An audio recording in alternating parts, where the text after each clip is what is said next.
ॐ अज्ञानतिमिरान्धस्य ज्ञानाञ्जनशलाकया चक्षुरुन्मीलितं येन तस्मै श्रीगुरुवे नमः। नमायं विष्णुपादाय कृष्णप्रेष्ठाय भूतले श्रीमते जयपताका स्वामिनीति नामिने। नम आचार्यपादाय निताय कृपाप्रदायिने गौरकथाधामदाय नगरग्रामतारिणे। वंशाकल्पतरुभ्यश्च कृपा सिन्धुभ्येव च पतितानां पावनेभ्यो वैष्णवेभ्यो नमो नमः। जय श्रीकृष्ण चैतन्य प्रभु नित्यानंद श्री अद्वैत गदाधर शिवासादि श्री गौरभक्तवृंद। हरे कृष्ण कृष्ण कृष्ण हरे हरे, हरे राम राम राम हरे हरे। आज আমাদের জন্য একটা খুবই আনন্দের দিন। আজ আমাদের পরম পূজ্য শ্রী শ্রীমৎ গুরু মহারাজের ৭৭তম আবির্ভাব তিথি। তো গতকাল এখানে এই অধিবাস অনুষ্ঠানে যে সমস্ত চিকিৎসক ডাক্তারগণ গুরু মহারাজের দেখাশোনা করে আছেন গুরু মহারাজ অসুস্থতার পরবর্তীকাল থেকে, তো তাদের অভিজ্ঞতার কথা বর্ণনা করছিলেন। তাতে আমার মনে হয়েছে যে গুরু মহারাজ একজন সিদ্ধ পুরুষ এবং তিনি যতদিন ইচ্ছা করবেন এই জগতে থাকবেন, যখন তার ইচ্ছা হবে তিনি এই জগৎ থেকে চলে যাবেন।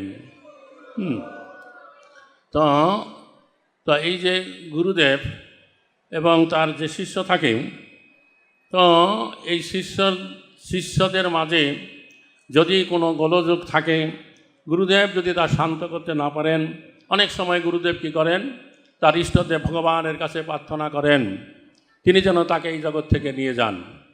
তো এটা শিষ্যদের পক্ষে অত্যন্ত ক্ষতিকর ব্যাপার।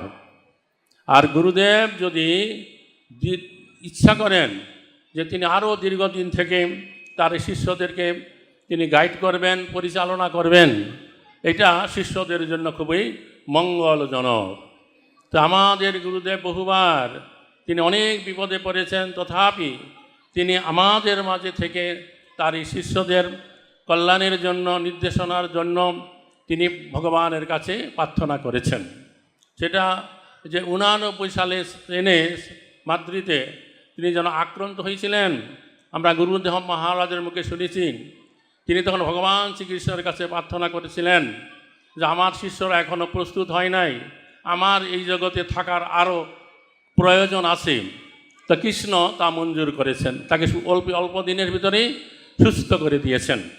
এটা আমাদের শিষ্যদের জন্য, গুরু মহারাজের শিষ্যদের জন্য খুবই ভালো লক্ষণ যে গুরু মহারাজ আরও দীর্ঘদিন থেকে তিনি তার শিষ্যদেরকে পরিচালনা নির্দেশনা দিতে চান। আর একটা কথা হচ্ছে যে গুরু মহারাজ আমাকে এই নামহট্ট প্রচার যখন শুরু হয়, হরে কৃষ্ণ, তখন আমি এই নামহট্ট প্রচারে যোগদান করি। তো তখন আমি একটা ব্যাপার লক্ষ্য করেছিলাম যে আমাদের এই ইস্কনের অনেক ভক্তরাই এই নামহট্ট প্রচারে যে কী গুরুত্ব সেটা তারা বুঝতে পারত না। তারা ভাবতো এই গ্রামে গ্রামে গিয়ে প্রচার করে কী লাভ, এইভাবে প্রচার করে কোনো অর্থ তারা আমাদের মন্দিরের জন্য নিয়ে আসছে না, তাই তারা এটাকে খুব একটা কেয়ার করতো না। তখন আমি একসময় গুরু মহারাজের কাছে গেলাম, গিয়ে বললেন, গুরু মহারাজ যে এই নামহট্ট প্রচারটাকে কেউ তেমন কেয়ার করছে না। এই কথা শোনা মাত্র গুরু মহারাজ বললেন যে কেউ কেয়ার করুক বা না করুক, আমি কিন্তু কেয়ার করি। হ্যাঁ, এবং তিনি উদাহরণ দিলেন, দেখো ছিল প্রভুপাদ এই মায়াপুরের জমি সংগ্রহ করবার পরে তিনি যখন ভক্তদের কাছে ঘোষণা করলেন যে এই মায়াপুর হবে এই আন্তর্জাতিক কৃষ্ণ ভাবনামৃত সংঘের প্রধান কেন্দ্র, হেডকোয়ার্টার, তখন প্রভুপাদের শিষ্যরা যারা ইউরোপ এবং আমেরিকা থেকে এসেছিলেন তারা এই মায়াপুরের গুরুত্ব তারা বুঝতে পারত না। তারা বলতো যে পৃথিবীর একটা আননোন প্লেস এই মায়াপুর, শহর থেকে, এয়ারপোর্ট থেকে অনেক দূরে, এইখানে কেন আমাদের আন্তর্জাতিক কৃষ্ণ ভাবনামৃত সংঘের প্রধান কেন্দ্র হবে। তো তার আগে তিনি আমাদের গুরু মহারাজকে প্রভুপাদ বলেছিলেন যে জয়পতাকা মহারাজ, আমি তোমাকে ভগবানের রাজ্য দিলাম, তুমি তাকে গড়ে তোলো। তখন সারা পৃথিবীর ভক্তদের যখন এইরকম অবস্থা গুরু মহারাজ বললেন, তখন আমি প্রভুপাদের কাছে গিয়ে বললাম যে প্রভুপাদ, যে কেউ এই মায়াপুরটাকে তেমন কেয়ার করছে না, প্রভুপাদ বলে কেউ কেয়ার করুক না করুক, আমি কেয়ার করি, তুমি এটাকে গড়ে তোলো। তো এইরকমভাবে আমাদের গুরু মহারাজ প্রভুপাদের কাছে আদিষ্ট হয়ে এই মায়াপুর গড়ে তোলার কাজে আত্মনিয়োগ করেছেন। এখন এই মায়াপুর গড়ে উঠেছে, সারা পৃথিবীর মানুষ সারা বছরেই এই সিধা মায়াপুরে আসছে।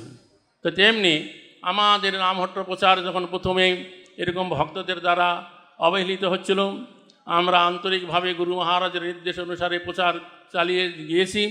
এখন এই এই ইস্কনের নামহট্টের দ্বারা হাজার হাজার লোক ভক্ত হয়েছে, দীক্ষিত হয়েছে এবং সারা পৃথিবীব্যাপী তারা ছড়িয়ে পড়েছে। যে কোনো মন্দিরে, যে কোনো স্থানে যাবেন, আপনারা এই নামহট্টের দ্বারা হওয়া ভক্ত সেখানে দেখতে পাওয়া যায়।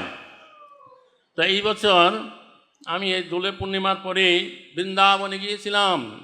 তো বৃন্দাবনে গিয়ে দেখছি আমাদের গুরু মহারাজ যেখানে যেখানে চৈতন্য মহাপ্রভু বৃন্দাবনে পদার্পণ করেছেন, ভ্রমণ করেছেন, সেখানে মহাপ্রভুর পাদপীঠ স্থাপনা করেছেন। যে বেলবন, ভদ্রবন, ভান্ডারীবন, তারপরে ব্রহ্মাণ্ডঘাট, প্রেম সরোবর এবং ভোজনস্থলী, তারপরে আছে চরণ পাহাড়, আরও বহু বহু জায়গায় এই গৌরাঙ্গ মহাপ্রভুর পাদপীঠ সেখানে স্থাপনা করেছেন। তো এটা আগামী হাজার হাজার বছর ধরে লোকরা যখন বৃন্দাবনে যাবেন তারা তা দেখতে পাবেন যে গৌরাঙ্গ মহাপ্রভু পাদপীঠ শ্রী জয়পতাকা স্বামী মহারাজের দ্বারা সেখানে স্থাপিত হয়েছে। এটা ছিল ভক্তি সিদ্ধান্ত প্রভুপাদের এরকম ইচ্ছা ছিল। শোনা যায় তিনি সারা ভারতবর্ষে মহাপ্রভু যেখানে যেখানে ভ্রমণ করেছেন তার 100 স্থানে মহাপ্রভুর এই পাদপীঠ ছিল ভক্তি সিদ্ধান্ত প্রভুপাদ স্থাপনা করেছেন। তো যাই হোক, এইভাবে তিনি মহাপ্রভুর স্মৃতি রক্ষার জন্য আপ্রাণ চেষ্টা করে চলেছেন, মহাপ্রভুর বাণী জগতে প্রচার করে চলেছেন এবং এই অসুস্থতার মাঝেও তিনি সবসময় চিন্তা করেন কিভাবে মহাপ্রভু বাণী জগতে বেশি করে প্রচার হওয়া যায়, বহু মানুষের কাছে কৃষ্ণ ভাবনামৃত সঙ্গ পৌঁছে দেওয়া যায়। এই যে প্রতি বছর নবদ্বীপ ধাম পরিক্রমা হয়, প্রথম দিকে গুরু মহারাজ স্বয়ং খালি পায়ে এই নবদ্বীপ ধাম পরিক্রমা করতেন এবং যাতে করে প্রজন্মের পর প্রজন্ম ভক্তরা যারা আসবে তারাও যাতে করে নবদ্বীপ ধাম পরিক্রমা করতে পারে স্বচ্ছন্দে। এই জন্য তিনি কী করলেন, যেখানে যেখানে আমরা ক্যাম্প করে থাকি সেই সমস্ত জায়গা সংগ্রহ করেছেন এবং এখন তার উদ্যোগ হচ্ছে এই সমস্ত স্থানে প্রাচীর দেওয়া হবে এবং স্থায়ীভাবে 3 সেট করে রাখা হবে, যাতে করে এই যে প্রতি বছর আমরা এই যে প্যান্ডেল করে সেখানে অবস্থান করি, অনেক অর্থ ব্যয় হয়, যাতে করে কোনো বেশি অর্থ ব্যয় না হতে পারে। এবং আমরা যেখানে এই নবদ্বীপ ধাম পরিক্রমায় চলে গেছি, গুরু মহারাজ সবসময় মায়াপুরে বসে থেকে তা তিনি লক্ষ্য রাখছেন যে এখন এই পরিক্রমা দল কোথায় গেছে, সেখানেই তিনি ভয়েস মেসেজ পাঠিয়ে দিয়েছেন এবং সেই ভয়েস মেসেজ ভক্তদেরকে পড়ে শোনানো হচ্ছে।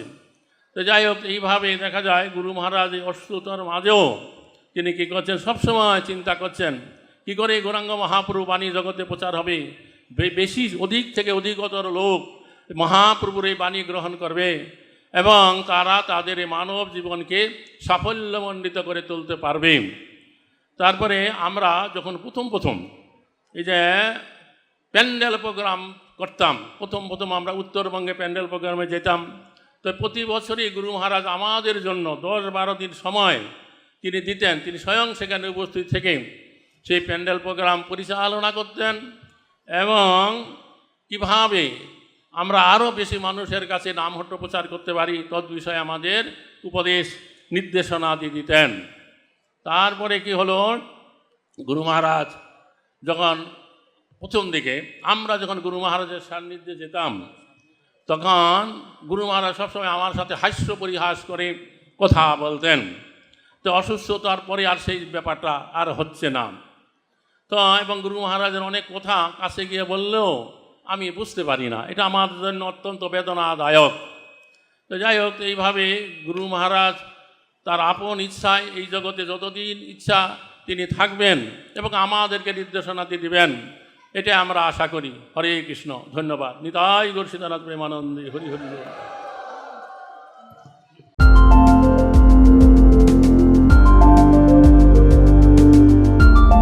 Thank you for watching our videos. Be sure to subscribe to our channel. We publish new videos every day. And don't forget to like and share our channel.